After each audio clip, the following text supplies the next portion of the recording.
আসসালামু আলাইকুম এভরিওয়ান, আমি কাকুন প্রধান।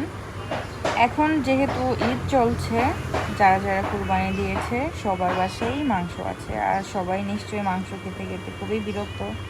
আমিও সেম। আমার আম্মা আজকে আমার জন্য চিংড়ি ভুনা করতেছে ঢেঁড়স দিয়ে। আমার চিংড়ি ভুনা খুব পছন্দ, ঢেঁড়স চিংড়ি দুটোই খুব পছন্দ।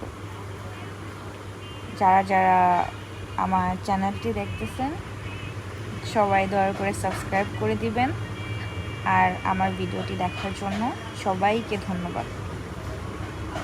আল্লাহ হাফেজ।